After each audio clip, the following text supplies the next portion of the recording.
विद्यालय शिक्षा विभाग हरियाणा द्वारा प्रायोजित कार्यक्रम एजुसेट टेलीकास्ट में आपका स्वागत है। आज की प्रस्तुति कक्षा 10वीं हिंदी की पाठ्य पुस्तक क्षितिज भाग 2 में संकलित पाठ बाल गोविंद भगत, लेखक रामवृक्ष बेनीपुरी।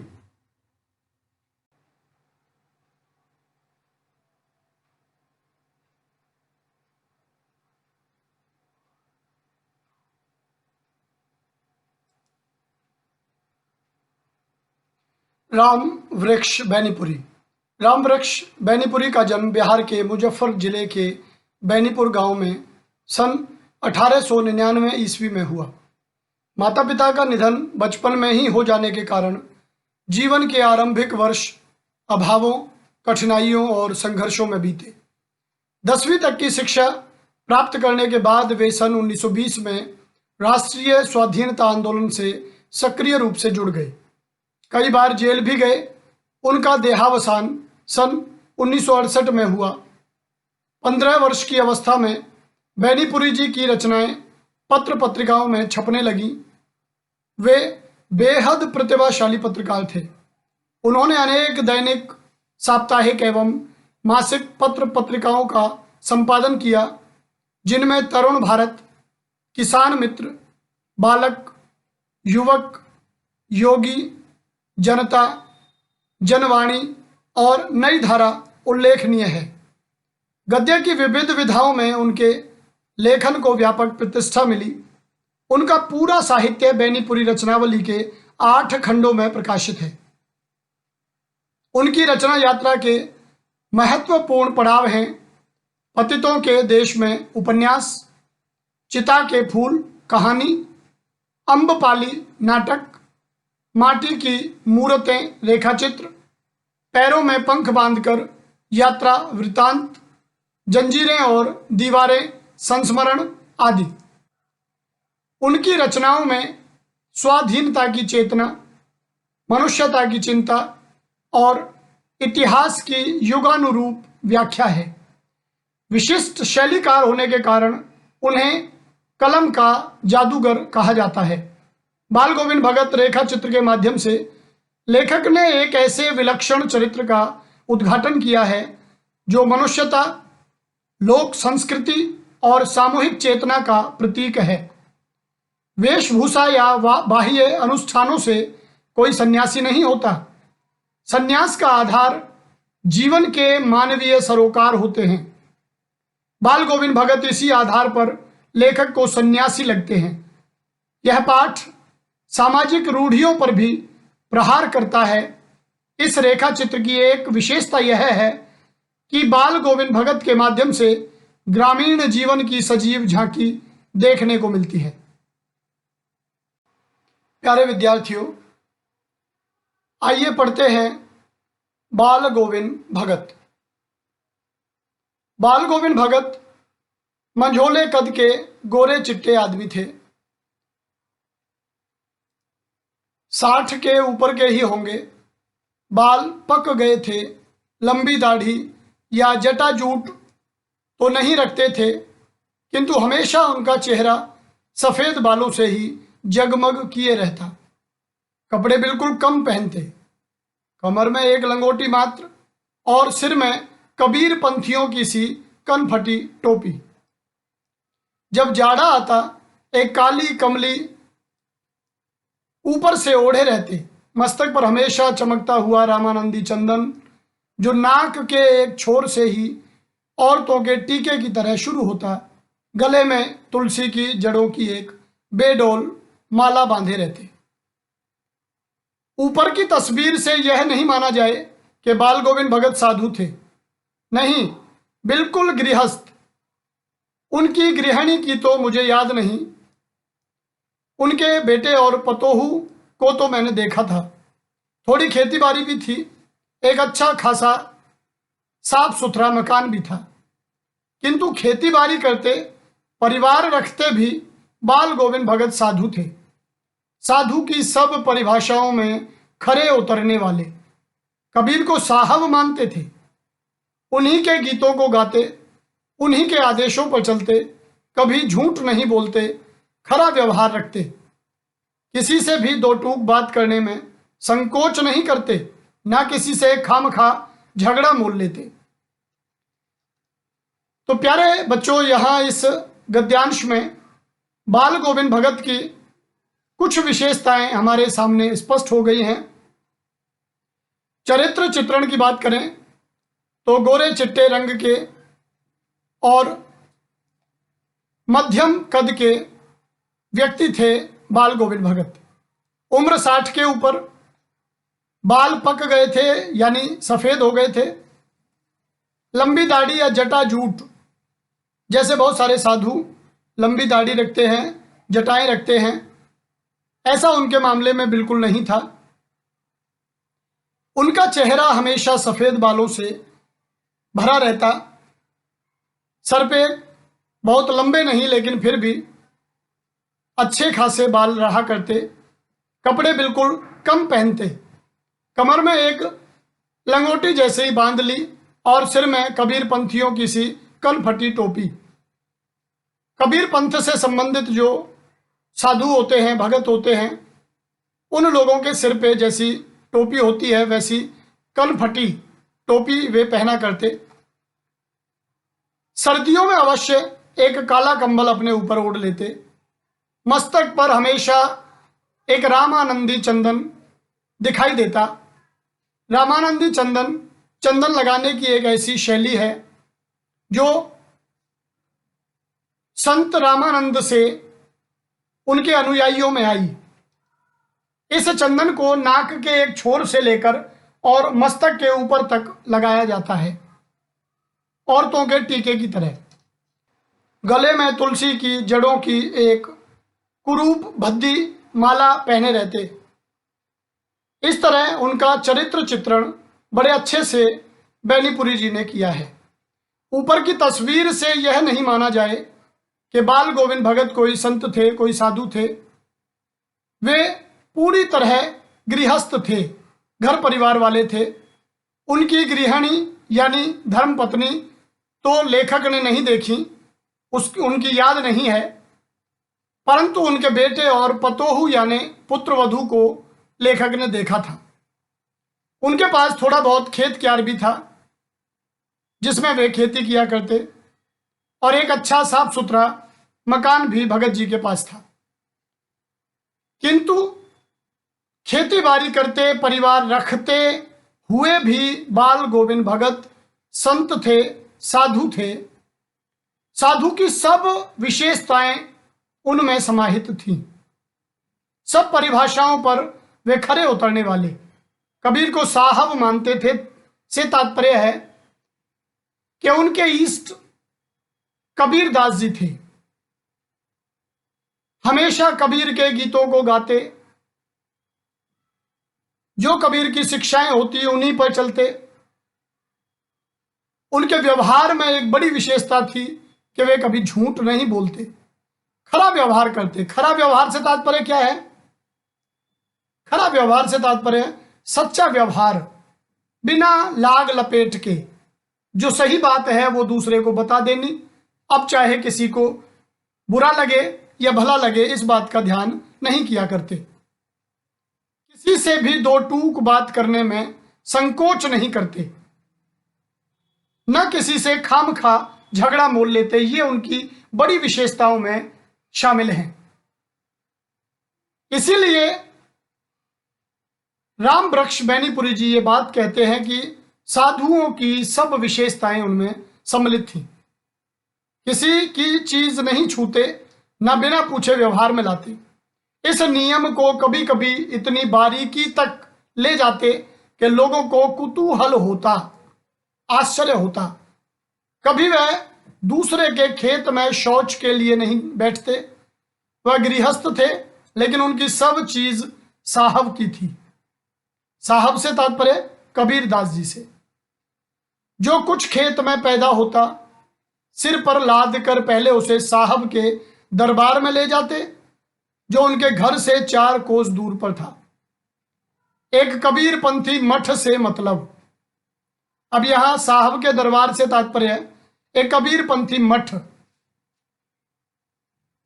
गांव से दूर कबीर पंथ को मानने वाले लोगों ने, श्रद्धालुओं ने कबीरदास जी की मूर्ति लगा करके एक मठ स्थापित किया हुआ था।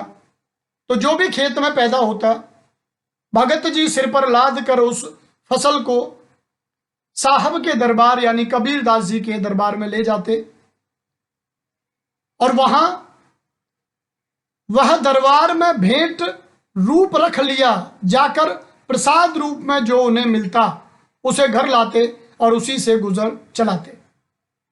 जब वो मठ में अपनी सारी फसल ले गए तो सारी फसल उन्हें वहां भेंट कर दी। उन्होंने ये, आप मान के चलिए कि वो भेंट कर दिया करते थे। मठ के व्यवस्थापकों को जितना उसमें से चाहिए होता उतना वे रख लेते और प्रसाद स्वरूप, जैसे मंदिर में प्रसाद दिया जाता है, प्रसाद स्वरूप जो फसल वे वापस करते, भगत जी सारे साल उसी से अपनी गुजर बसर चलाते। इन सब के ऊपर मैं तो मुग्ध था, प्रसन्न था उनके मधुर गान पर जो सदा सर्वदा ही सुनने को मिलते। लेखक कहता है कि मैं उनकी एक और विशेषता पर बड़ा प्रसन्न था और वह प्रसन्नता होती थी उन्हें गाते हुए देखकर, उन्हें गाते हुए सुनकर। वे सदा ही कोई ना कोई गीत गुनगुनाते रहा करते। कबीर के वे सीधे सादे पद जो उनके कंठ से निकलकर सजीव हो उठते, कबीर के सीधे सादे पदों को वे गाते और इतने समर्पण भाव से गाते कि व्यक्ति जो सुनने वाला है वो रोमांचित हो जाता। आषाढ़ की रिमझिम है, रिमझिम से तात्पर्य फुहारें पड़ रही है, धीमी धीमी बारिश हो रही है। समूचा गांव खेतों में उतर पड़ा है। समूचा माने सारा गांव। कहीं हल चल रहे हैं, कहीं रोपनी हो रही है। रोपनी से तात्पर्य खेतों में धान के पौधों की बुवाई, धान के पौधों को रोपना। धान के पानी भरे खेतों में बच्चे उछल रहे हैं, औरतें कलेवा लेकर मैंड पर बैठी हैं। आसमान बादल से घिरा, धूप का नाम नहीं, ठंडी पुरवाई चल रही है। पुरवाई से तात्पर्य पूर्व से आने वाली हवा, पूर्व दिशा से जो हवा बहती है पूर्व से पश्चिम की ओर, उस हवा को यहां नाम दिया गया है पुरवाई। ऐसे ही समय आपके कानों में एक स्वर तरंग झनकार सीख कर उठी। यह क्या है, यह कौन है, यह पूछना ना पड़ेगा। बाल गोविंद भगत समूचा शरीर कीचड़ में लिथड़े अपने खेत में रोपनी कर रहे हैं। उनकी अंगुली एक एक धान के पौधे को पंक्तिबद्ध खेत में बिठा रही है। खेतों में सब लोग काम पर लगे हुए हैं। धान की बुवाई के लिए खेतों में पानी भर रखा है और वहां बच्चे उछल कूद कर रहे हैं। औरतें कलेवा, कलेवा से तात्पर्य नाश्ता से है, लेकर मैंड पर बैठी हैं। आसमान बादलों से घिरा, धूप का नाम नहीं है, ठंडी ठंडी हवा चल रही है और भगत जी अपना काम करते हुए कबीर के किसी पद को गुनगुना रहे हैं। उनकी मधुर वाणी का ही प्रभाव है कि प्रत्येक व्यक्ति देखने लगता है कि यह किसकी आवाज है। सबका ध्यान काम में लगे हुए बाल गोविंद भगत की ओर चला जाता है और भगत जी पूर्ण समर्पण भाव से एक एक धान के पौधे को पंक्तिबद्ध खेत में रोप रहे हैं। वे पूर्ण समर्पण के साथ अपना काम करते हुए कबीर के गीतों को गुनगुनाते हैं, अपनी मधुर आवाज से लोगों को प्रभावित करते हैं।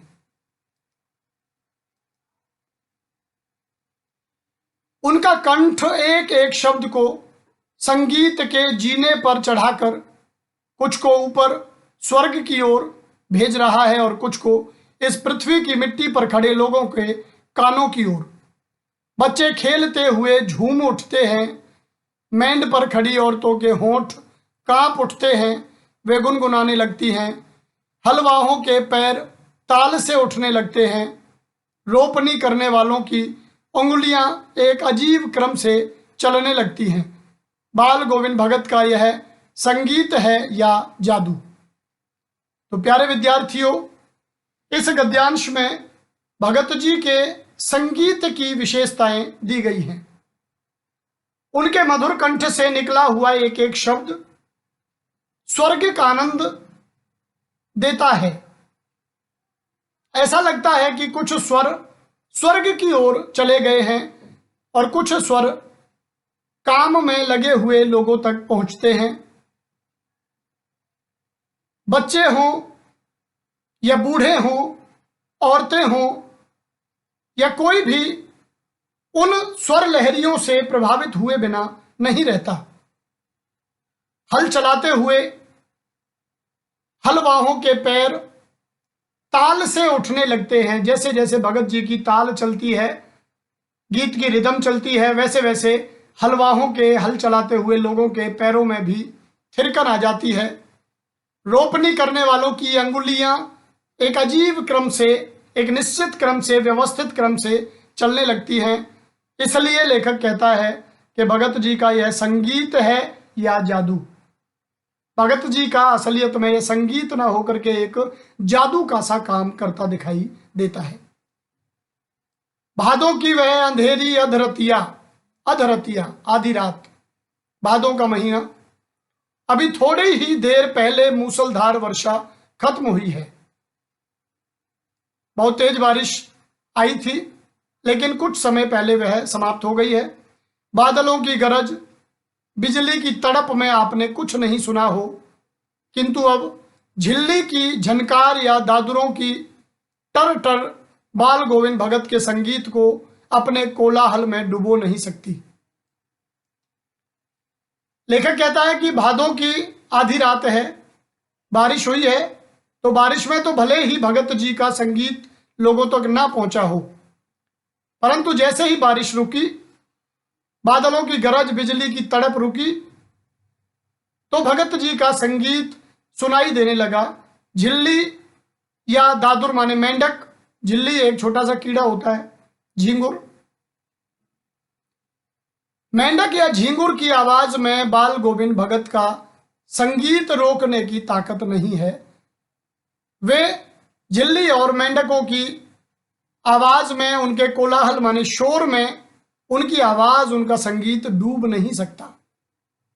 उनकी खंजड़ी डिमक डिमक बज रही है और वे गा रहे हैं, गोदी में पियावा चमक उठे सखिया, चिहुक उठे ना। हाँ, पिया तो गोद में ही है, किंतु वह समझती है वह अकेली है, चमक उठती है, चिहुक उठती है। एक लोकगीत वे गा रहे हैं कि गोदी में पियावा, कि पिया जो है वो गोदी में है, गोदी में पिया को लेती हुई वह सो गई है। सपने में देखती है कि पिया नहीं है और एकदम चिहुक उठती है, एकदम आश्चर्य के साथ खड़ी हो जाती है, जाग जाती है, ढूंढने लगती है कि पिया कहाँ है। इस स्थिति का, मनोस्थिति का वर्णन भगत जी अपने लोकगीत में करते हैं। उसी भरे बादलों वाले भादों की आधी रात में उनका यह गाना अंधेरे में अकस्मात, अचानक कौंध उठने वाली बिजली की तरह किसे ने चौंका देता। कि जैसे ही यह गाना लोगों तक पहुंचता है, उस भादों की अंधेरी रात में लोगों का चौंकना अवश्यंभावी हो जाता है। वे देखने लगते हैं कि यह मधुर कंठ, यह मधुर वाणी कहां से आ रही है। अब सारा संसार निस्तब्धता में सोया है, निस्तब्धता, मौन, सुनसान, वीरानी। बाल गोविंद भगत का संगीत जाग रहा है, जगा रहा है, तेरी गठरी में लागा चोर मुसाफिर जाग जरा। बाल गोविंद भगत अपने संगीत में उसी तरह समर्पित भाव से डूबे हुए अब फिर गा रहे हैं, तेरी गठरी में लागा चोर मुसाफिर जाग जगा जरा। सारा संसार भले ही सोया हुआ है, चारों ओर मौन व्याप्त है, लेकिन बाल गोविंद भगत का संगीत जाग रहा है और एक ललक उनके अंदर जागी हुई है कि वह सोए हुए संसार को जागृत करे, वह संसार को संदेश दे, वह संसार को कबीर के भजनों के माध्यम से प्रयास करे कि वे लोग भी जागें अपने भविष्य को बेहतर दिशा में ले जाने का कार्य करें। कार्तिक आया नहीं के बाल गोविंद भगत की प्रभातियां शुरू हुई। सुबह जो भजन कीर्तन किया जाता है उसे प्रभाती नाम दिया गया है। कार्तिक आया नहीं, तात्पर्य कार्तिक आते ही और तुरंत भगत जी की प्रभातियां शुरू हो जाती हैं जो फागुन तक चला करती। इन दिनों वह सवेरे ही उठते, न जाने किस वक्त जगकर वह नदी स्नान को जाते, गांव से 2 मील दूर। प्रभातियां शुरू करने से पहले भगत जी का एक अनुशासित जीवन हमें यहां देखने को मिल रहा है कि वह बड़ी जल्दी जाग कर सर्वप्रथम नदी स्नान के लिए गांव से 2 मील दूर चले जाते, वहां से नहा धोकर लौटते और गांव के बाहर ही पोखरे के ऊंचे भिड़े पर अपनी खंजड़ी लेकर जा बैठते और अपने गाने टेरने लगते। जैसे ही सुबह नहा करके आते तो गांव के बाहर पोखरा है और उसका एक टीला सा, पोखर के ऊपर एक टीला है। पोखरा तो आप समझते होंगे तालाब है, और उसके किनारे पर एक टीला है, वहां वे बैठ जाते और अपनी खंजड़ी लेकर गाने टेरने लगते। टेरना मतलब होता पुकारना, और वहां वे अपना गाना शुरू कर देते, अपना कीर्तन शुरू कर देते।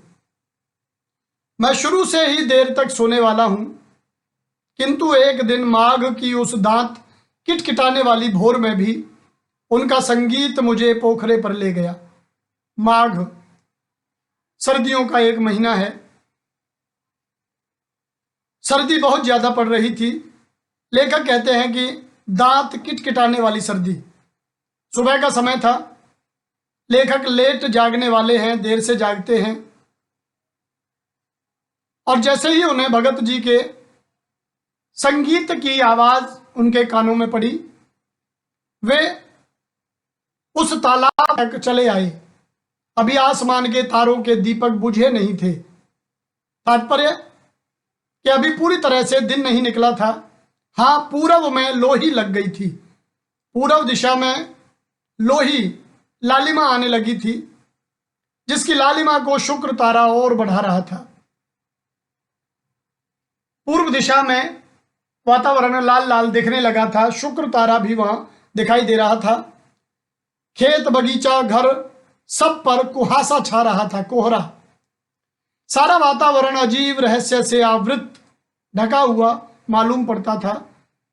उस रहस्यमय वातावरण में एक कुश की चटाई, कुश एक घास होती है, तो उसकी चटाई भगत जी बना के ले आए थे, और पूर्व मुंह काली कमली ओढ़े बाल गोविंद भगत अपनी खंजड़ी लिए बैठे थे। उनके मुंह से शब्दों का तांता लगा था। शब्दों का तांता लगने से तात्पर्य है कि वे लगातार गाए चले जा रहे थे। एक पद समाप्त होता तो दूसरा, दूसरे के बाद तीसरा, तो पंक्तिबद्ध शब्द उनके मुंह से निकल रहे थे। उनकी अंगुलियां खंजड़ी पर लगातार चल रही थी। खंजड़ी एक वाद्य यंत्र होता है। गाते गाते इतने मस्त हो जाते, इतने सुरूर में आते, सुरूर से तात्पर्य मस्ती से है, उत्तेजित हो उठते कि मालूम होता अब खड़े हो जाएंगे। कमली तो बार बार सिर से नीचे सरक जाती। मैं जाड़े से कप कपा रहा था, किंतु तारे की छांव में भी उनके मस्तक के श्रम बिंदु, श्रम मेहनत, मेहनत से पैदा हुई बूंदें, तात्पर्य पसीने से है, जब तब चमक ही पड़ते। तो यहां इस गद्यांश में भी लेखक बाल गोविंद भगत का संगीत के प्रति समर्पण प्रदर्शित करते हैं। गर्मियों में उनकी संध्या कितनी उमस भरी शाम को न शीतल करती। अपने घर के आंगन में आसन जमा बैठते। गांव के उनके कुछ प्रेमी भी जुट जाते। खंजड़ियों और करतालों की भरमार हो जाती। एक पद बाल गोविंद भगत कह जाते, उनकी प्रेमी मंडली उसे दोहराती तिहराती। धीरे धीरे स्वर ऊंचा होने लगता, एक निश्चित ताल, एक निश्चित गति से। उस ताल स्वर के चढ़ाव के साथ श्रोताओं के मन भी ऊपर उठने लगते। धीरे धीरे मन तन पर हावी हो जाता। होते होते एक क्षण ऐसा आता कि बीच में खंजड़ी लिए बाल गोविंद भगत नाच रहे हैं और उनके साथ ही सबके तन और मन नृत्यशील हो उठे हैं। सारा आंगन नृत्य और संगीत से ओतप्रोत है। लेखक वर्णन करता है, गर्मियों में शाम के समय जो बाल गोविंद भगत का कीर्तन चलता, वो कितनी ही उमस भरी शाम क्यों ना हो, एक शीतलता उस कीर्तन के माध्यम से लोग महसूस किया करते। भगत जी अपने घर के आंगन में आसन जमा लेते। उनके कुछ प्रेमी, उनके जानने वाले, उनको मानने वाले वहां खंजड़ी और करतालों के माध्यम से अपना योगदान देते। भगत जी एक पद गाते और पीछे उनकी प्रेमी मंडली उसे दोबारा तिबारा दोहराती। धीरे धीरे स्वर ऊंचा होने लगता और एक निश्चित ताल गति, ताल स्वर के चढ़ाव के साथ श्रोताओं का अपने शरीर पर वश नहीं रहता। वे अपनी सुध बुध खो बैठते। एक समय तो ऐसा भी आता कि ऐसा लगता भगत जी खंजड़ी लिए हुए नाच रहे हैं। उनका तन भी और मन भी नृत्यशील हो जाता। सारा आंगन नृत्य और संगीत से ओतप्रोत भरा हुआ महसूस होता था। बाल गोविंद भगत की संगीत साधना का चरम उत्कर्ष उस दिन देखा गया जिस दिन उनका बेटा मरा। एकलौता बेटा था वह, कुछ सुस्त और बोधा सा था, किंतु इसी कारण बाल गोविंद भगत उसे और भी मानते।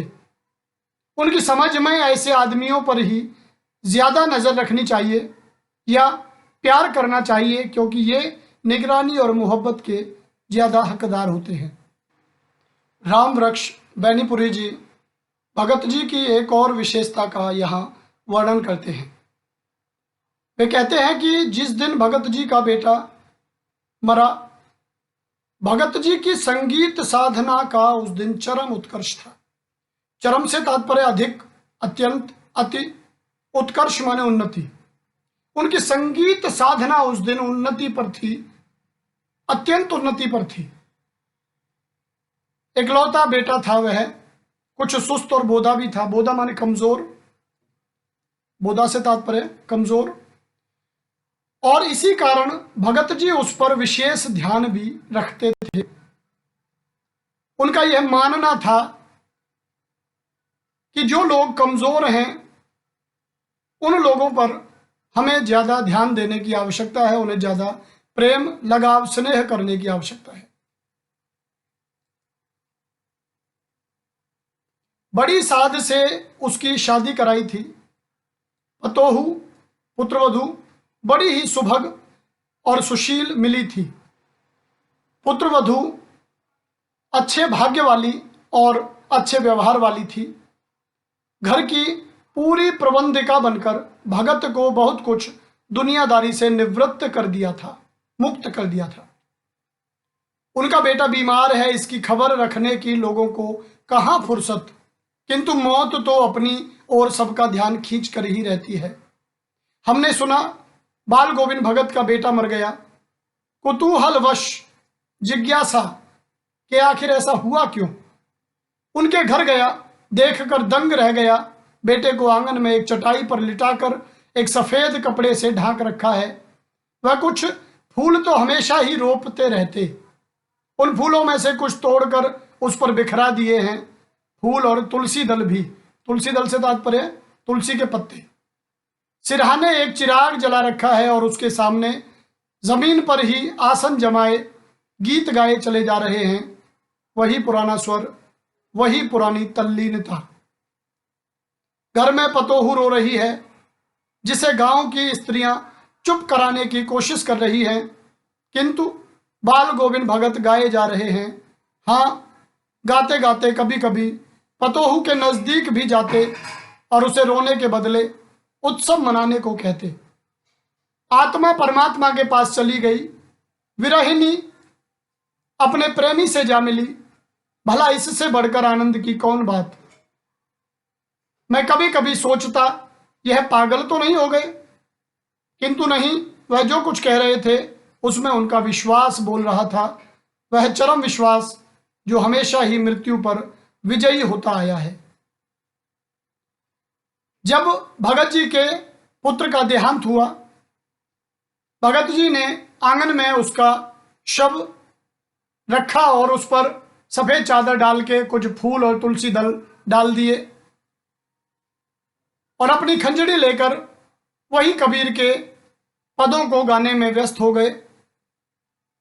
पुत्र वधू को समझाते हुए बोले कि विरहिणी अपने प्रेमी से जा मिली। संत कबीर के अनुसार आत्मा ईश्वर से बिछुड़ी हुई होने के कारण व्याकुल रहती है और मृत्यु उस बिछड़ी हुई आत्मा को परमात्मा से मिलाने का कार्य करती है। इसलिए वे मृत्यु को शोक का विषय नहीं मानते। कबीर के पदों का उन पर इतना प्रभाव था कि वे अपने एकलौते पुत्र की मृत्यु को भी उत्सव की तरह मना रहे थे। बेटे के क्रियाकर्म में तूल नहीं किया, पतोहू से ही आग दिलाई उसकी, किंतु ज्यों ही श्राद्ध की अवधि पूरी हो गई, पतोहू के भाई को बुलाकर उसके साथ कर दिया, यह आदेश देते हुए कि इसकी दूसरी शादी कर देना। इधर पतोहू रो रो कर कहती, मैं चली जाऊंगी तो बुढ़ापे में कौन आपके लिए भोजन बनाएगा, बीमार पड़े तो कौन एक चुल्लू पानी भी देगा।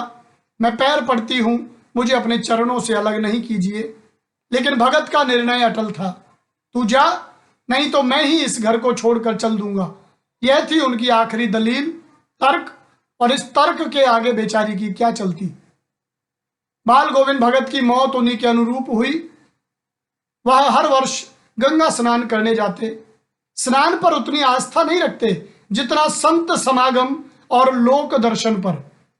इस बहाने संतों से मिलना हो जाता और ग्रामीण संस्कृति के दर्शन हो जाते। पैदल ही जाते। करीब 30 कोस पर गंगा थी। साधु को संबल लेने का क्या हक। संबल से तात्पर्य सहारे से। और गृहस्थ किसी से भिक्षा क्यों मांगे। 30 कोस की दूरी पर गंगा थी, वहां पैदल जाना, और रास्ते में ना कुछ लेते थे, ना किसी से कुछ खाने का, ना किसी से अन्य किसी तरह का सहारा।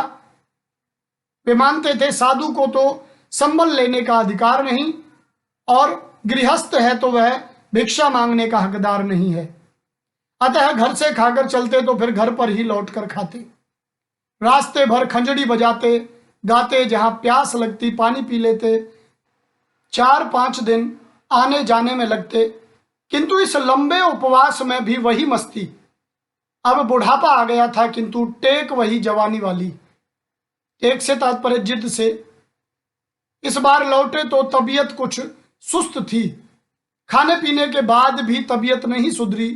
थोड़ा बुखार आने लगा, किंतु नेम व्रत तो छोड़ने वाले नहीं थे।